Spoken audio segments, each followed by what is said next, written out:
Hey guys, what's up? It's your boy Kenneth here once again. Gonna talk about All Elite Wrestling. The preview, I should say, preview predictions for Double or Nothing, which is next Saturday. Um, Big pay per view. Um, Highly anticipated pay per view. A lot has been riding on this. Everything that is AEW has been built for next weekend. From the company's first announcement to you know back in January, from its announcement back in January, leading up to announcing their partnership with TNT this past Wednesday. Everything's been built, has been building and riding on this show. A lot of people are curious and interested to see how it is. Surprisingly, there's just as many people who want to see it fail. Um, so, Double or Nothing has a lot to prove come next weekend. With that, though, there were like 10 matches on the card that are announced, so I'm going to get to them. However, I do have to mention before going into full detail, I will probably say one of the top 3 or 4 big matches um, has been canceled, unfortunately. And that is the match between Adam Hangman Page and Pac, formerly known as Neville. Um, and this comes to Neville having creative differences with All Elite. So how this basically came about, this news just broke today, like maybe 3 or 4 hours ago of me doing this video, or maybe even a little bit earlier than that. Actually, maybe like almost 10 hours ago today. Uh, Neville was at a wrestling show event or whatever. It was supposed to be a triple threat. I think it was in the UK, actually, matter of fact, because Wrestle Talk were the ones that reported this. Um, Neville Pac was having an event, wrestling event. It was supposed to be a triple threat. Um, One of the wrestlers couldn't make it to the triple threat match due to things like caught in traffic or whatever. So Adam Hangman Page ended up coming instead. They end up wrestling the match that they were supposed to have at Double or Nothing. Then they ended up wrestling at this event. The match ended up being, a no DQ, a disqualification. Afterwards, Pac took the microphone and said that he's not coming to Vegas and he's not coming to AEW. And both AEW confirmed that Neville will not, or Neville, I can't say Neville, Pac, you guys know what I'm talking about, Neville Pac will not be at Double or Nothing show. And Dave Meltzer also confirmed this news report as well. Coming into this, I thought that this was like a work shoot, maybe. And I kind of still think maybe it kind of is a work. I don't know. But man, that is not a good sign. This is one of the matches that, even though they didn't officially announce it, it was one of the early matches that they were starting to build and promote for this show since AEW's announcement back in January. And the story right now coming out is that Pac is very, very protective of his booking, of how he's booked, and his character. That him being the Dragon Gate World Champion, he takes very seriously, and he's been on a winning streak since he won the title in December, and he's not willing to, put Adam Page over and lose. He's not willing to lose. And on one hand, like I said, him saying he's basically, the buzz is going around, not only is he not going to show up for this match, but also the fact that he quit AEW, which to me I think is really bad if he ends up quitting AEW. I mean, Pac's a really talented wrestler. I thought he's a well enough good name to have in the startup for AEW. And if he quits, that's not a good thing for AEW starting off. He was one of those few recognizable faces from WWE to cross over that I think could have had an appeal to the overall product. But if he is very so protective that he's not, you know, um, willing to, take an L and give Adam Page the W, kind of put him over, that's kind of that shows he kind of has some ego. He has a bit of an ego trip, and for anyone who says, "Well, he's kind of right," and feeling the way he does, to me, it kind of clarifies. I think he does have an ego because going back to, I think it was Revolution Pro a couple months back, he put on a clinic. Excuse me, he put on a clinic with Will Ospreay. Big match against Will Ospreay. I think it was Revolution Pro or it was Defiant. One of those two. It might have been Defiant Wrestling. I'm not sure, I think it was Revolution Pro. Anyway, it was a highly anticipated built match between Pac and Will Ospreay. The match went on for like 25, maybe 30 minutes. Great match. Everyone was into it. The match got like a double disqualification or something like that. So, and hearing this now kind of makes me wonder, he's been booked this way. And I understand, be protective of your character and everything else. I definitely get that. I like the fact that, he's taken his role seriously as world champion. He takes pride in that. I think that's cool. Because to me, I think a lot of wrestlers today, they really don't take too much pride in being world champion anymore. At least in my opinion, this sounds like Bret Hart. So I admire that, he takes his role as Dragon Gate champion serious. But I mean, like, you go back and you look at his record since he's returned to the independent scene. Dude hasn't taken an L since December when he won the Dragon Gate title. So, I mean, I don't think by any means it would hurt him if he took an L to Adam Page. So I just wanted to get that out there first before I started going on about the rest of these matches into the pay-per-view. But yeah, I think that's a shame because that was one of the top 3 built matches for the show. But anyway, AEW said that they will have a replacement for Adam Hangman Page. I don't know who that would be. Again, like I said, I'm kind of 50-50 on this. It might be a work shoot, but it's kind of not. The reports are coming out saying that Neville's very protective of his character and how he's booked and does not want to lose as Dragon Gate champion. I can kind of believe that going back to the Will Ospreay match he had at Rev Pro. And then you also had AEW and Dave Meltzer on top of that confirmed that he dropped out of this match due to creative differences. So that's really unfortunate, and it kind of makes him look bad, in my opinion.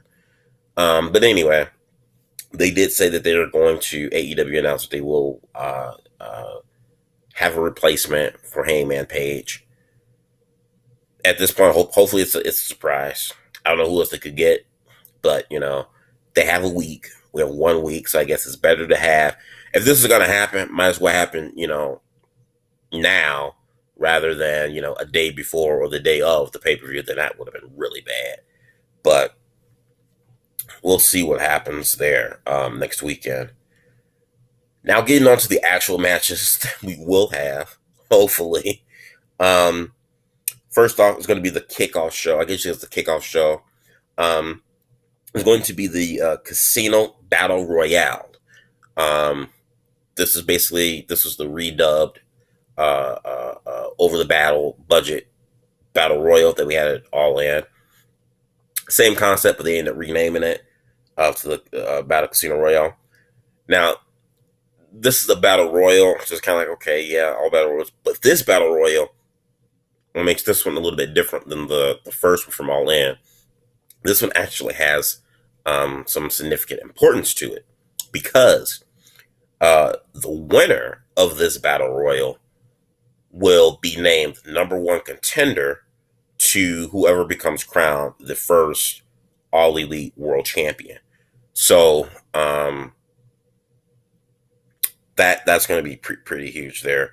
It's going to be 21 men. from the way Cody explained it, the battle royal is going to consist of 21 people, each coming out in droves of 5. They're going to be drawing a card um, from a deck of cards. Diamonds, spades, whatnot. So if the group of spades, that's the first 5. They'll go out first in the battle royal, and then every, I guess, like 5 minutes, the next group, the group of the diamonds, will come out.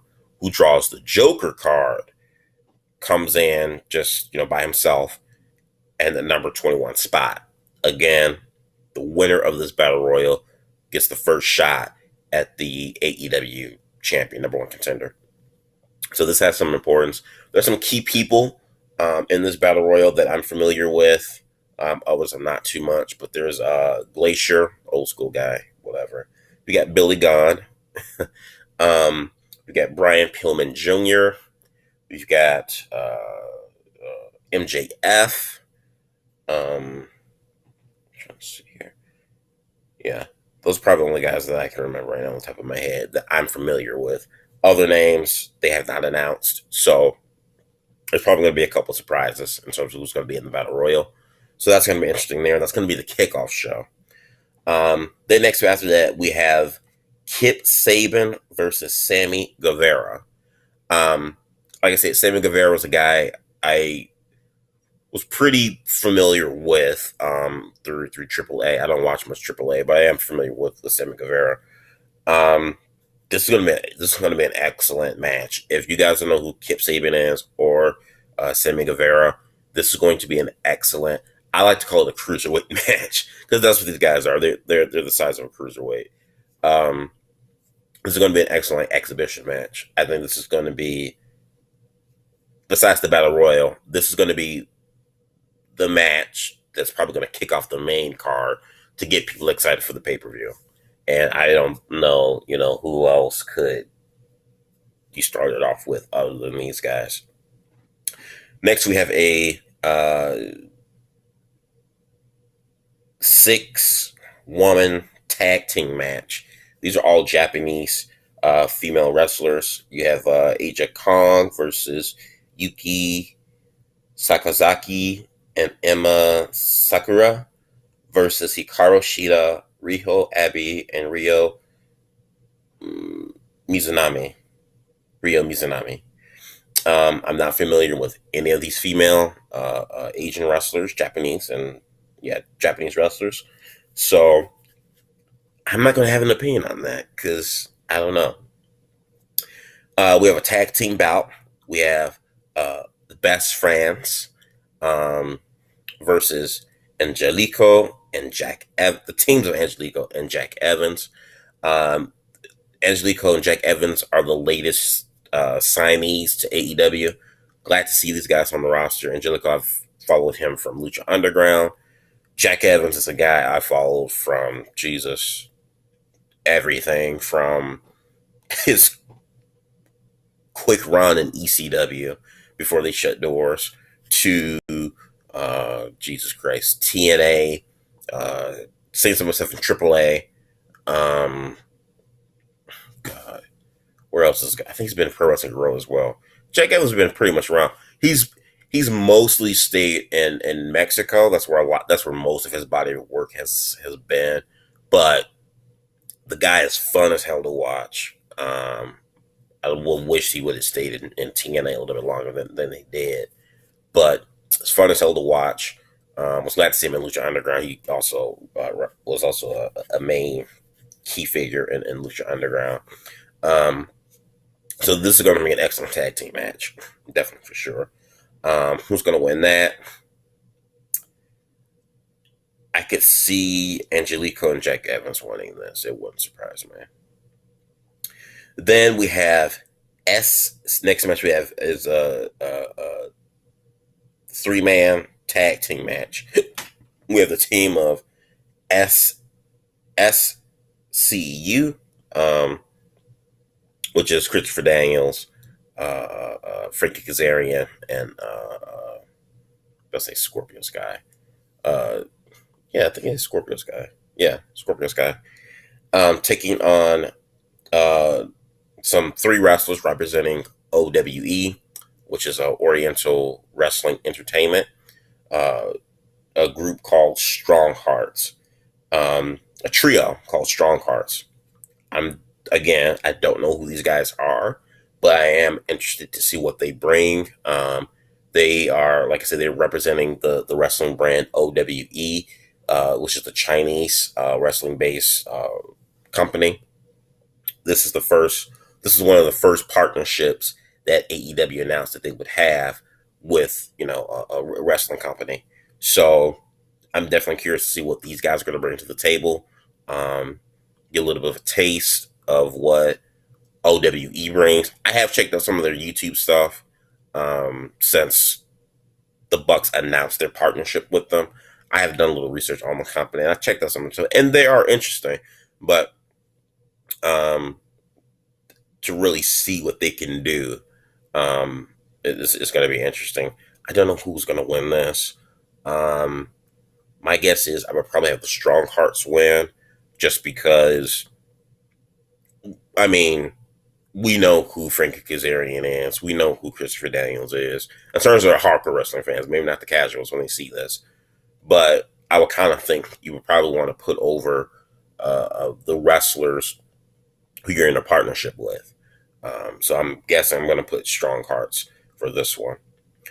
Then we have the triple threat women's match that consists of Britt Baker, Nyla Rose, and Kylie Ray.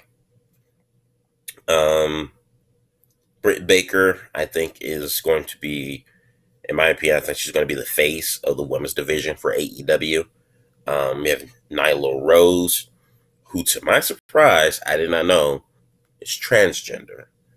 And the reason why I say this is because when AEW had when they had their second press conference or whatever, announcing the more signings of people or whatnot, Nyla Rose came out, and my girlfriend was like, "She looks like a man," and I was like, "Huh?" She's like, "She looks like a man," and I was like, "Well, she has manly features. I mean, like strong manly type of like features, but I don't think that's a man." And I say this because you look at lots of women like China, may she rest in peace, or Tamina Snuka, women that have strong features, I would say, masculine features, but they're still women. I thought now Nyla Rose was in that same category. Did some research. Nyla Rose was actually a dude and just, decided to play for the other team. So, that's interesting. But I see Britt Baker winning this. Again, like I said, I think she's really close with Cody's wife, Brandy. And compared to a lot of women on the roster, she's been the one that's been mostly reoccurring on the being the elite show. And I just feel like she's going to be the face of the women's division for AEW. Next, we have a tag team match for the AAA World Tag Team Championships. Young Bucks versus the Lucha Bros, who are also now officially new signings for AEW. This is going to be an awesome match. This match also had a really good build to it. Young Bucks won the AAA World Tag Team titles about a month and a half ago. Lucha Bros have returned to prove who's the best tag team. I think Lucha Bros are going to win this because if I remember correctly, from being the elite, Young Bucks, I think screwed them out of a title shot or something like that. But either way, Young Bucks won the AAA tag titles. Lucha Bros are looking to get them. So yeah, I think Lucha Bros are going to win this. Next we have here Cody Rhodes versus Dustin. This is going to be an interesting match here. I think a lot of people this match here I think kind of threw everyone for a curve because I don't think we knew Cody was going to be wrestling, but we didn't know against who. So for it to be against Dustin when that was announced, they showed the whole video package of Dustin. Beautifully well done storytelling. And then you had Cody coming out and saying, "Hey, I'm here to, I'm not here to, kill my brother. I'm here to kill the Attitude Era and everything that it pretty much kind of stands for." Everyone always saying that, the wrestlers of that era were better than and more entertaining than the wrestlers of today. Um, a really good promo from Cody. I think this is going to be a good match. Dusty Rhodes is, if not already 50, I think he's like maybe 47, 48. He's a little bit long in the nail, in the tooth, but um, he's pretty.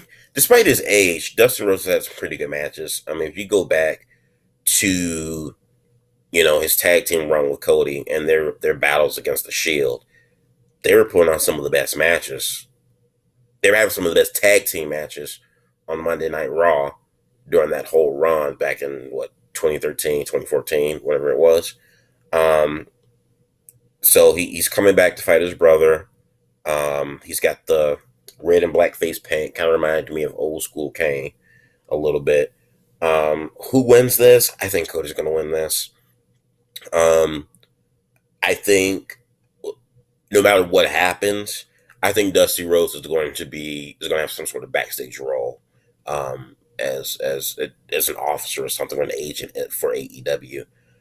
If this is his last match, it's his last match. I really don't see Dustin Rhodes wrestling a whole lot for or in AEW. I think this might be his last match, if at all. But whatever the case may be, win or lose, I do see Dustin Rhodes sticking around in AEW as like a backstage agent or something. He's going to have an office job for AEW, guaranteed. But I see Cody winning this, and I think they're going to have a good match. And then we have here the main event: Kenny Omega versus Chris Jericho 2. Well, for a lot of people, this will be their first time seeing it. Kenny Omega versus Chris Jericho. We all know these guys killed it 2 years ago at Wrestle Kingdom. Had an excellent match. Kenny Omega won that match. Now we have the return match 2 years later, or maybe a year later, I should say, rather. We have the return match. Who wins this? I'm going to have to go with Chris Jericho. And the reason being, well, a couple things. A, Chris Jericho is the most recognizable face they have on that roster. I mean, like, at the end of the day, that's facts. Jericho's the most recognizable star they have on this roster. I would say he's the biggest star that they have on their roster. Right now, he's there, Brock Lesnar, in terms of familiar face. Jericho does have a world title match against Kazuchi Okada for the New Japan Championship, IWGP Heavyweight Championship, at Dominion next month, June 6th or 7th. So I think if he beats Kenny Omega, they can use that momentum. Even though he's not going to beat Okada, him beating Omega would boost him and boost his momentum in his program for Okada.